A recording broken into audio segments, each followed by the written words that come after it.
Cristo está ao nosso lado.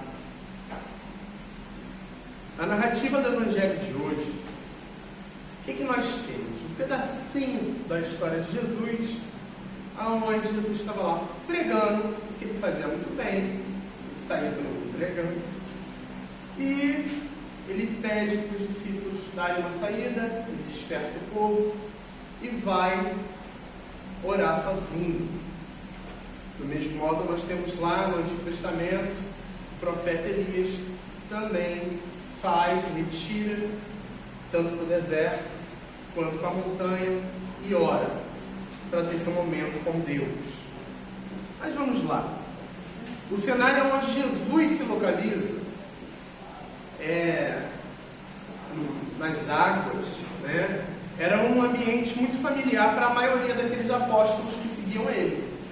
Lembrando que Jesus, a maior parte daquele povo que seguia Jesus, a maior parte dos apóstolos que estavam juntos com Jesus, tinham uma profissão muito específica, ou profissões que rodeavam aquela, que era de pescadores, que para Israel era muito mal visto, tá? Pescador, porque é uma profissão impura, tá? Era uma profissão que mexia com os bichos da água, né? E pela lei dos judeus, não é todo bicho da água que você pode mexer, mas o pescador ele acaba mexendo em tudo, né? Pega lá, pega tudo, ele separa o que ele vai deixar no mar, o que ele vai jogar fora e o que ele vai vender e consumir. Aquele ambiente do barco, das águas, era um ambiente onde eles estavam acostumados, e alguns de nós também, quem teve casa na praia, quem viveu perto da praia, né? Quem foi muito à praia na infância, principalmente, sempre tem uma lembrança boa da praia, das águas, do barco, né? Mas o que significa isso tudo? A situação onde Jesus se encontrava, de estar ali com os discípulos, as águas, elas têm significado de transformação, tá? Em toda a Bíblia, você vai ver desde lá de Gênesis, onde a terra era sem forma e vazia, e o Espírito de Deus vagava sobre as águas, que não tinham forma, né? Nós temos ali Apocalipse, onde os rios saem do trono de Deus, num outro mundo, né? As águas, elas são esse instrumento de transformação. As águas estão relacionadas à cura, à purificação, desde lá o mergulho de Naamã, até o batismo, como nós cristãos temos hoje, que é uma transformação, é a iniciação para a transformação da nossa alma, em direção à presença de Deus. Essas águas, se elas estão calmas, elas representam o equilíbrio, a paz, a tranquilidade. Se elas estão revoltas, elas significam o caos, a turbulência. Os discípulos se encontravam numa situação de caos e turbulência. Os discípulos somos nós. Os discípulos caminham neste mundo, estão no barco da vida. Só lembrando, a igreja no cristianismo primitivo era representado pelo símbolo da barca, que estavam os discípulos. Nós somos a barca. E a âncora, antes da cruz, a âncora era o nosso símbolo maior, né? Depois a âncora com cruz, e depois ficou só a cruz, mas a âncora, ela continua sendo o signo da fé cristã, né? Nós estamos em meio a mares revoltos. Nós nos encontramos, muitas das vezes, num mundo egoísta e materialista. Não tem para onde fugir. Nós estamos presos aqui. Nós não podemos ir para Marte. Nós não podemos ir para o mundo de Nárnia, para o mundo de Pokémon. onde é tudo bonito. Quem se lembra do desenho Ursinhos Carinhosos, onde os personagens fugiam e iam para um mundo lindo, né? Feito de algodão doce, nuvem doce, e eles ficavam lá. Mas existia um vilão do Ursinho Carinhoso, era o Coração Gelado. Coração Gelado, onde ele chegava, acontecia tempestades. As tempestades chegam. As tempestades caminham conosco. No mesmo Rio de Janeiro, aonde existem belas praias, lindas praias de Copacabana, Ipanema, que é lindo, Itacuruçá, Arraial do Cabo, é um lugar lindo. Você chega, você tem Cidade de Deus, violentada, amassada. Você tem vários lugares no Rio de Janeiro onde a tempestade é todo dia. Você tem a Avenida Brasil, onde uma tempestade interminável. Você tem toda a situação da nossa própria vida, no qual nós nos encontramos às vezes com dificuldades de saúde, dificuldade financeira, dificuldade mental, emocional, que às vezes é quando a gente menos espera. E pior ainda, quando tudo vem de uma vez só. A gente está abalado e começa a vir um monte de coisa. E para melhorar, vem línguas, começa a falar besteira para a gente. A tempestade vem. Os discípulos estavam assustados. Nós também nos encontramos muitas das vezes assustados na nossa realidade que a gente caminha. Nós acordamos e quando acordamos nos deparamos com essa realidade que bate e é a nossa vida. Jesus é a água.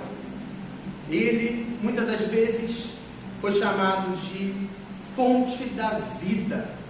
Ele é a água no qual nós bebemos e não temos sede.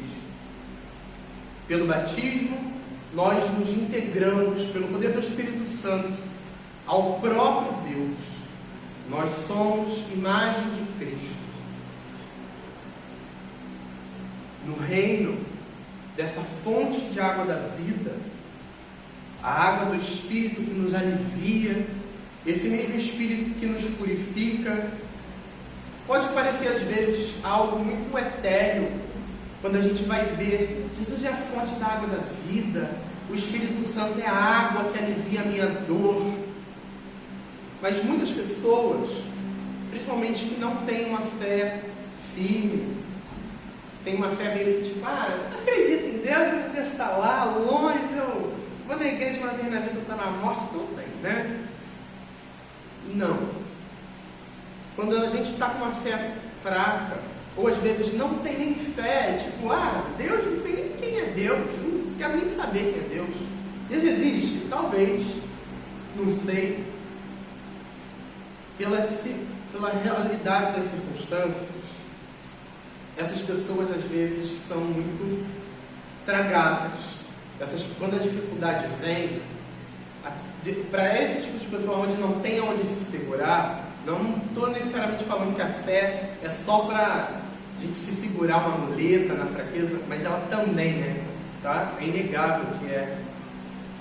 A gente, quando acredita em algo, quando a gente está firme em algo, mesmo que a tempestade venha, a gente se segura em algum lugar. A gente confia em algo, que algo vai acontecer. Mas para quem não acredita que algo vai acontecer, o desespero, o problema, ele é gigantesco. Ele não tem escapatória. E as pessoas acabam se entregando para a dor, se entregando para o medo. Cristo, ele nos direciona para não nos entregarmos a esse sentimento ruim que acontece. Nós não somos alienígenas, nós não somos ursinhos carinhosos, então esses sentimentos acontecem. Os próprios discípulos, eles estavam desesperados ali. Nós também, em alguma circunstância da vida, ou já nos encontramos desesperados, ou ainda estaremos desesperados. Jesus, ele chega do desespero e fala, venha. eu estou aqui, eu estou aqui, eu te recebo. Para Jesus não tem preço. Nós acreditamos numa fé que não tem preço para se chegar a Deus. Você não paga nada para ter comunhão com Deus. Você não paga nada para ter salvação. E se alguém falar, Jesus só aceita com Pix, Jesus só chega aqui com uma loja de dinheiro e as portas do céu se abrirão. Esse Deus é do demônio. Esse Jesus é demoníaco. Jesus fala, vem quem está cansado, vem quem está sobrecarregado, vem quem está com fardo grande, quem está com tristeza, quem está com dor na alma. Eu não tenho nada disso, eu sou santo, puro. Então fica aí. Jesus quer aqueles que são feitos de carne e osso.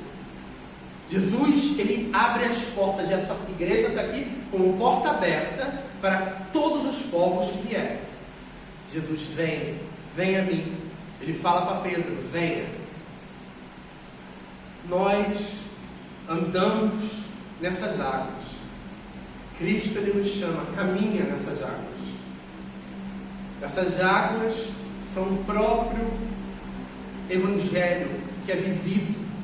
O Evangelho não é só algo acadêmico, que infelizmente muita igreja é lindo na teoria acadêmica, muita palavra bonita, mas não tem uma vivência na fé.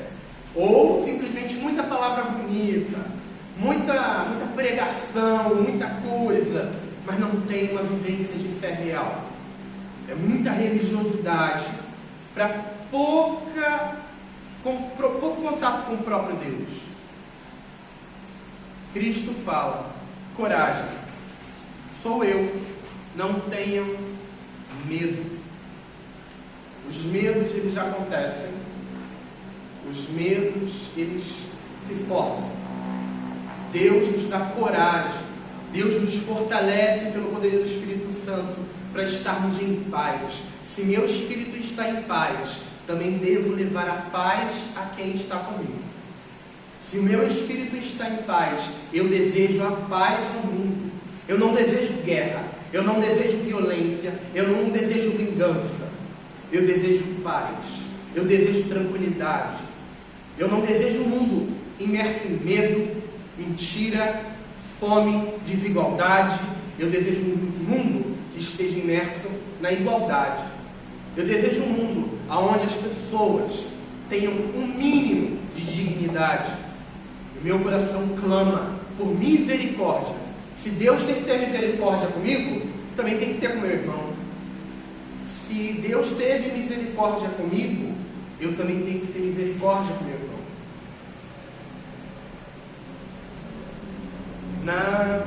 Na presença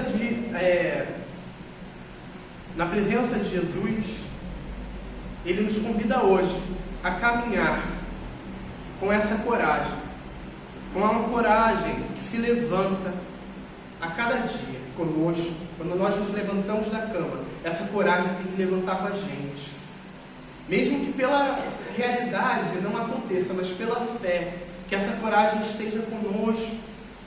O apóstolo Paulo nos diz: o mesmo Senhor é Senhor de todos, abençoa ricamente todos os que invocam, porque todo aquele que invocar o nome do Senhor será salvo. Romanos 10, 12 a 13. Nós estamos hoje aqui na casa de Deus para invocar o nome de Deus sobre nossa vida, sobre a vida da nossa comunidade, sobre a vida de toda a humanidade. Deus é o mesmo Deus do profeta Elias, o mesmo Deus do apóstolo Paulo, o Deus de Jesus Cristo. Ele responde àqueles que chamam pelo nome dele. Quantas vezes nós não chamamos o nome dele e vamos chamar mais ainda nesta manhã? Senhor, venha. Senhor, realize a sua vontade entre nós. Me salva, salva o seu povo. A salvação, ela é coletiva. Deus me salva, mas Deus tem que salvar o mundo inteiro. Deus deve salvar o mundo inteiro pela sua misericórdia, que abarca o mundo inteiro. Em em meio às tempestades, das dificuldades, das dores, nós invocamos este mesmo Senhor. Então, nesta manhã, chame no seu coração por Ele. Pede a Ele: Senhor, venha acalmar toda a tempestade que existia no meu coração. Senhor, venha acalmar toda a tempestade que existia na minha casa, toda a tempestade que existia na minha cidade. Nós vivemos numa cidade das mais violentas do mundo. Nós naturalizamos. Não pode, não deve. A nossa realidade tem que ser uma realidade de paz. Senhor, venha trazer a tua paz sobre o chão que eu piso. Venha trazer a paz, primeiramente ao meu coração e para o mundo inteiro. Encontramos muitas vezes afastados, em meio ao egoísmo, em meio ao materialismo, mas devemos lembrar que Ele está do nosso lado, Ele caminha conosco e Ele nos chama a caminhar sobre as águas. Mesmo que a minha fé possa ser muito pequena, mesmo que a minha fé é do mesmo modo do apóstolo Pedro, eu posso duvidar de Deus. Quem não duvidou muitas das vezes? Jesus fala: levanta de novo. Ele vai segurar na nossa mão. Ele vai. Nos piores momentos, quem passou por momentos ruins, de verdade, sabe que Deus te segura. O Espírito Santo te ampara. O Espírito Santo te segura de um lado e do outro. E te carrega. E você ganha força que não é sua força. Deus é a nossa força. O Senhor é a nossa força, é o nosso ânimo e a nossa coragem. Devemos caminhar no mundo confessando e proclamando que Jesus Cristo é o Senhor, levando o amor, a compaixão, levando a luz da verdade para aqueles que não conhecem a luz. No mundo nós encontramos pessoas que estão imersas no egoísmo, podem ter uma vida maravilhosa, financeiramente falando, materialmente falando, mas as almas estão em trevas. Outras estão em trevas totais, até fisicamente.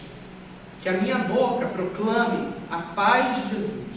Que a minha boca proclame nesta manhã que o mundo necessita dessa paz, desse amparo. Tenhamos coragem. Sejamos corajosos e fortes no anúncio da boa nova do Evangelho.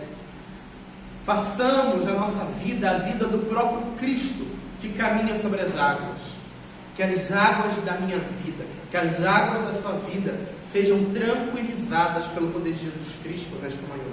E que Ele possa nos fornecer a coragem de caminhar. Nós pedimos: Senhor, vem nesta manhã. Amém.